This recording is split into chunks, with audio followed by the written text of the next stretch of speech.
28वा संदेश. पाण्याचे थेंब असतात ते मोजता येतात, परंतु ते थेंब जे ते पडतात ते पाण्याशिवाय काही आहे का? थेंब रूपाने पडते ते सुद्धा पाणीच आहे. पाणी थेंबाच्या रूपात असताना मोजण्याच्या तडाख्यात सापडले म्हणून मात्र थेंब म्हणजे अंश. कारण थेंब हा स्वरूपाने पाणीच आहे.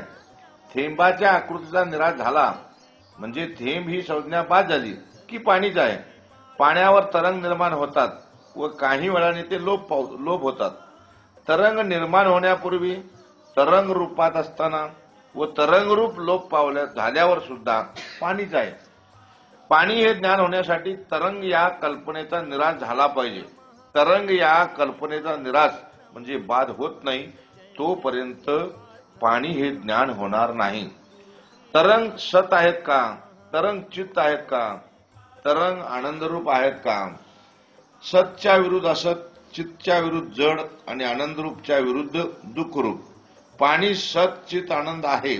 लाटा असत म्हणजे भास, जड क्षणिक आणि दुःखरूप म्हणजे कायम स्वरूपाचे नाही म्हणून आहेत. लाटा या संज्ञेचा निराश म्हणजे लाटा ही कल्पना बाद झाला तर पाणीच आहे. आज जगाची लोकसंख्या 6.5 अब्ज आहे अशी मोजून सांगतो, पण एकच ब्रह्म आहे. मोजण्याच्या तडाख्यात सापडले म्हणून जीव म्हणजे थेंब. जीव हा स्वरूपाने शिवच आहे. जीव ही संज्ञा म्हणजे कल्पना बाद झाली तर शिवच म्हणजे ब्रह्मच आहे. तरंगाच्या कल्पनेने पाणी हे ज्ञान लोप पावले. वेगवेगळे कार्य करण्यासाठी एकाच ब्रह्माने वेगवेगळी रूपे धारण केली आहेत. या रूपाचा म्हणजे लाटांचा निराश झाला की ब्रह्मच आहे. आम्ही सगळे ब्रह्म एकच ब्रह्म आहे. मी शाना, तो मंद, मी गुरु, तो शिष्य, मी कीर्तनकार, चर्मकार, कलाकार, प्रवचनकार, नाटककार, चित्रकार, ग्रंथकार, सोनार, लोहार, डॉक्टर, शेतकरी वगैरे वगैरे. कर्मानुसार कल्पना आहेत. या कल्पनेचा निराश झाला तर सर्व एकच ब्रह्म आहे. कल्पनेने ब्रह्म झाकलेले आहे. कल्पना बाद झाली की ब्रह्म दिसे उघडे. मुखाला मुख दाखवून आरसा जातो किंवा झोपलेल्याला जागे करून जागे करणारा जातो, तसं ब्रह्माच्या स्वरूपाचे वर्णन करून शब्द गप्प बसतात. कारण शब्दाने ब्रह्माचे वर्णन करता येत नाही. शब्दामुळे ब्रह्माला तेज नाही, तर ब्रह्मामुळे शब्दाला म्हणजे वाणीला तेज आहे. ब्रह्मामुळे शब्द प्रकाशित झालेत. शब्दाने ब्रह्माची तुलना किंवा वर्णन करता येत नाही. शब्द हे वस्तुवाचक आहेत.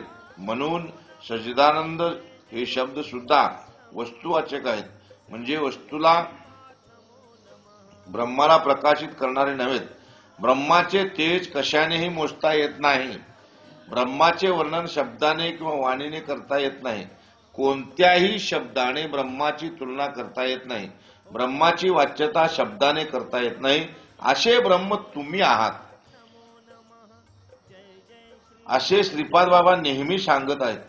तरी सुद्धा कीर्तनकार, आनंदभूषण, मठाधिपती वगैरे वगैरे असे शब्द म्हणजे पदव्या लावून घेऊन ब्रह्मभावावरून खाली घसरतात आणि पुन्हा जन्ममूर्तीच्या फेऱ्यात सापडतात. जागेपणाचे स्फुरण म्हणजे मी जागा आहे असे जागेपणाच्या सहज स्थितीत नसते. तसे जो सहज ब्रह्मभावावर आहे त्याला मी ब्रह्म आहे असे स्फुरण होत नसते. अशा सहज स्थितीला त्या महात्म्यांनी आम्हाला आणून ठेवले असता मग फालतू पदव्यांचं स्फुरण होणे म्हणजे किती अधोगती. सूर्यप्रकाशामुळे जड वस्तू प्रकाशित आहेत. मग जड वस्तूने सूर्यप्रकाशित असेल का? पाण्यामुळे लाटा आहेत, मग लाटेमुळे पाणी असेल का? तसं ब्रह्मामुळे आमच्या वाणीला तेज आहे. ब्रह्मामुळे आमची वाणी आहे. मग आमच्या वाणीमुळे ब्रह्माला तेज कसे असेल? किंवा आमच्या वाणीने ब्रह्माचे वर्णन कसं करता येईल? ब्रह्मामुळे आमचे कर्तृत्व आहे. आमच्या कर्तृत्वामुळेच ब्रह्म कसे होईल? आमच्या कर्तृत्वावर ब्रह्माचे अस्तित्व अवलंबून नाही. असे असताना आम्ही हे करतो ते करतो असे का म्हणायचं? म्हणून कर्तृत्वाचा अहंकार न बाळगणे म्हणजे ब्रह्माशी अन्य होणे. जो ब्रह्माशी अन्य नाही तो जन्ममरणाच्या फेऱ्यात सापडलेला जीव म्हणायचे. म्हणून श्रीपाद बाबा म्हणतात सोपा आहे की अवघड आहे? सूक्ष्म बारीक विचार केला तर आपल्याकडून कर्म व्हायला कारण कोणीतरी वेगळाच आहे. तुमचा प्रपंच सांभाळणारा कोणीतरी वेगळाच आहे. माझा प्रपंच मी सांभाळतो म्हणजे करतो असे म्हणतो, तो प्रपंचात अडकतो आणि जन्म मरणाच्या फेऱ्यात सापडतो. म्हणून संत म्हणतात, उठा जागे व्हा, चांगला सूक्ष्म बारीक विचार करा आणि जन्म मरणाच्या फेऱ्यातून मुक्त व्हा. कर जोडून विनवितो तुम्हा, नका पडू संसार श्रमां. कर जोडून विनवितो तुम्हा, नका पडू संसार श्रमां. तुम्ही आठवा मधुसूदना, तुम्ही आठवा मधुसूदना. तुम्ही वासुदेव वासुदेव म्हणा, तुम्ही वासुदेव वासुदेव म्हणा. 29वा संदेश. ब्रह्माला कोणतेच गुण लागत नाहीत, मग सुख दुःख तरी कसे लागू पडतील? ब्रह्मसुखाला दुःखाचे संस्कार मुळीच नाहीत. मग असल्या सुखाला सुख या शब्दाने काय मापायचं? सुखाचे स्फुरण हे दुःख संस्काराने होते. ब्रह्म दुःखरूप नाहीच आहे, मग सुखाचे स्फुरण तरी कसे होणार? दुःखाने तापून निघालेल्या माणसाला सुखाचा वारा लागला तर म्हणतो, यापूर्वी दुःख फार सहन केले. म्हणजे हे पूर्वीचे दुःख गेले आहे, पण दुःखाचे संस्कार केले नाहीत, म्हणूनच सुखाचे स्फुरण होते. या उलट सुखाच्या संस्काराने दुःखाचे स्फुरण होते. देहाच्या संबंधाने सुख दुःख या सापेक्ष कल्पना आहेत. ब्रह्माला देहाचा काही संबंध येत नाही, मग ब्रह्माच्या ठिकाणी सुख दुःख तरी कसे असणार? म्हणजे ब्रह्म सुख दुःखाच्या पलीकडे आहे. सद्गुरू सच्चिदानंद श्रीपाद बाबांनी आम्हाला ब्रह्मस्थितीत ब्रह्मभावावर आणले आहे. मग सुख दुःखाचे स्फुरण होत असेल तर बाबांचा बोध लावून घेतलेला नाही. पहा, ते पांडव अखंड वनवासी तरी ते बोधावर होते. वनवासात असूनही ते ब्रह्मभावावर होते, म्हणून त्यांना सुख दुःखाचे स्फुरण होत नव्हते. कारण त्यांचा योगक्षम चालवणारे भगवान श्रीकृष्ण त्यांच्या बरोबर होते. आज ते आमच्या बरोबर सुद्धा आहेत, पण आमच्या शंका आम्हाला नडतात. कारण आत्मभाव म्हणजे भगवत भाव कमी पडतो, म्हणून सुख दुःखाचे स्फुरण होते. भगवत भावावर असेल तर सुख दुःखाचे स्फुरण मुळीच होणार नाही. सद्गुरुनाथाय नमो नमः. 30वा संदेश. विरोचनवादी त्यांना देहात्मवादी अन्नमय कोशातले म्हणायचे. त्यांच्या मते स्थूल शरीर तेच आत्मा आहे. त्यामुळे त्यांची अहमबुद्धी स्थूल शरीराविषयी आहे. मी राजा, मी ब्राह्मण, क्षत्रिय, शूद्र, मी काळा, गोरा, शहाणा, आनंदभूषण, मठाधिपती, अधिकारी वगैरे वगैरे, हे सर्व धर्म स्थूल देह मिश्रित आहेत किंवा प्रकृती गुणधर्मानुसार झालेले आहेत, प्राप्त झालेल्या संज्ञा आहेत.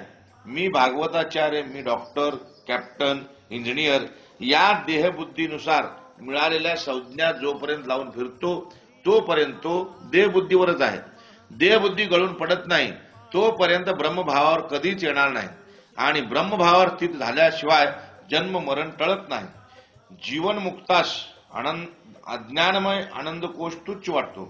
4 किलो बी पेरलं तर खंडीभर उत्पन्न मिळते, पण कधी पेरलं तर न पेरता आपण खंडीभर उत्पन्न मोजायला लागलोय.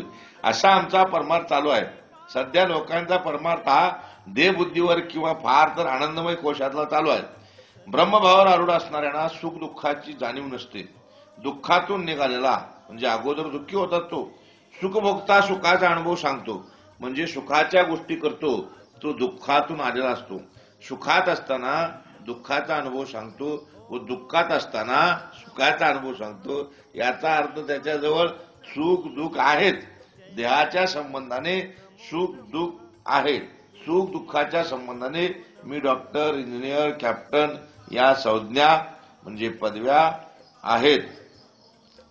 म्हणजे देहभाव आलाच म्हणजे विरोचन मतवादीच. पण संतांनी विरोचनच्या मताचा निषेध केला करून बाजूला केले. संतांनी अजूनपर्यंत तरी आमचा निषेध करून आम्हाला बाजूला काढलेले नाही. जर संतांच्या विचारापासून बाजूला गेलो तर आपण विरोचनच संतांची मुख्य प्रीती आत्म्यावर असते, तर इतर प्राणीमात्रांची मुख्य प्रीती स्थूल शरीरावर असते. माऊली गुरु श्रीपाद बाबा. 31वा संदेश. प्रत्यक्ष, उपमा, अनुमान, शब्द ही चारही प्रमाण देऊन सुद्धा ब्रह्माची सिद्धता होत नाही. ब्रह्मवस्तू संबंधी बोलून ज्यांना शहाणे व्हायचे आहे त्यांनी अशा तऱ्हेने बोलावं की मौन सुद्धा स्तब्ध होईल. हजार तोंडाचा शेष ब्रह्माबद्दल बोलायला लागला तेव्हा त्याच्या जिभा फाटल्या. आगेवाला गिरा तो पिछेवाला होशार होता है. पुढच्याच ठेच मागता शाना. शेष पुढे होऊन बोलायला गेला, त्याची गत काय झाली. मग आम्ही मागचे शहाणे झालं पाहिजे. बाबा सांगायचे सूक्ष्म विचार झाला पाहिजे. विचार करून करून निश्चयाने ब्रह्मवस्तूची सिद्धी केली तरी तो प्रपंचाचा आणि सूक्ष्म विचारानंतर जेथे विचारच मरतो ते ब्रह्म, किंवा वाऱ्याने उडून जातात ते मेघ, आणि वारा जेथे नाहीसा होतो ते आकाश. विचार असतात ते मेघ व विचारच नाहीसे करते ते ब्रह्म. कांद्याचे पापुद्रे काढत गेलो तर कांदा राहत नाही, तसे ब्रह्माबद्दल विचारांचे पापुद्रे काढत बसलो तर काहीच विचार राहत नाहीत. मौन अवस्था ते ब्रह्म. किंवा केळीचा गाभा उकडत बसलो तर शेवटी केळीचा गाभा उरत नाही, येथे गाभाच म्हणजे शब्दच उरत नाही. तसं ब्रह्माबद्दल विचाराने सोपटे म्हणजे पापुद्रे काढत राहिलो तर शेवटी विचाराचे सोपटे राहत नाही. जेथे परावाणीच नाहीशी होते तेथे नादाची म्हणजे शब्दाची रेषा तरी कशी उमटेल. येथे ब्रह्म हा शब्द सुद्धा गळून पडतो. म्हणून ब्रह्माला कुठला शब्द लागू पडत नाही, कुठली उपमा लागू पडत नाही, कुठलं अनुमान लागू पडत नाही. त्यासारखी प्रत्यक्ष कुठली वस्तू म्हणून दाखवता येत नाही, किंवा कुठल्या पदवीने ब्रह्माची सिद्धी होत नाही. असे ब्रह्म आपण आहोत. या ब्रह्मस्थितीला संतांनी आणून ठेवलंय. मग किरकोळ पदव्यांची माळ गळ्यात घालून फिरणं म्हणजे सद्गती की अधोगती, याचं उत्तर तुम्हाला सापडते का पहा. मग तुम्ही सद्गतीच्या मार्गाने जाणार की अधोगतीच्या.